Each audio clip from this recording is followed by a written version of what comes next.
नमस्कार. शासन जी आर या यूट्यूब चॅनलचं खूप खूप स्वागत आहे. तर आताची घडीची सर्वात मोठी ब्रेकिंग न्यूज म्हणजे राज्य सरकारी कर्मचारी मिळणार 2 हा 5 पासूनचा लाभ.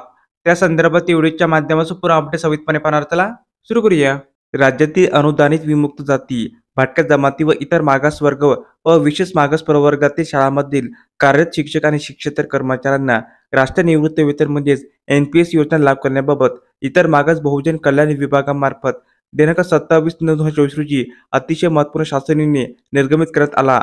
सदरच्या शासन निर्णयानुसार दिनांक 1/11/2005 रोजी अथवा त्यानंतर राज्याची परिभाषित अंशदान निवृत्तीवेतन लागू असणाऱ्या इतर मागास बहुजन कल्याण विभागाच्या अधीनस्थ असणाऱ्या शासन अनुदानित विमुक्त जाती, भटक्या जमाती, इतर मागास वर्ग तसेच विशेष मागास प्रवर्गाच्या असणाऱ्या प्राथमिक, माध्यमिक व उच्च माध्यमिक निवासी तसेच विद्यानिकेतन शाळांमधील कार्यरत शिक्षक आणि शिक्षकेतर कर्मचाऱ्यांना राष्ट्रीय निवृत्तीवेतन योजना सदर निर्णयानुसार लागू करण्यात येत आहे.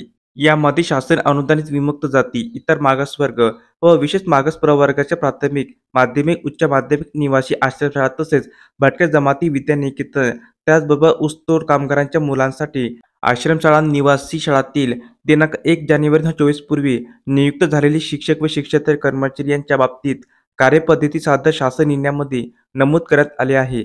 तसेच कर्मचाऱ्यांच्या वेतनातून कपात करण्यात आलेले अंशदान व नियोक्त्यांचे अंशदान व रक्कम विश्वस्त बँकेकडे वर्ग करणे, मासिक अंशदानाची वसुली, सेवा शुल्क ताळमेळ, संकीर्ण सूचना या संदर्भातील सर्व माहिती पाहण्यासाठी खालील नमूद शासन निर्णय सविस्तर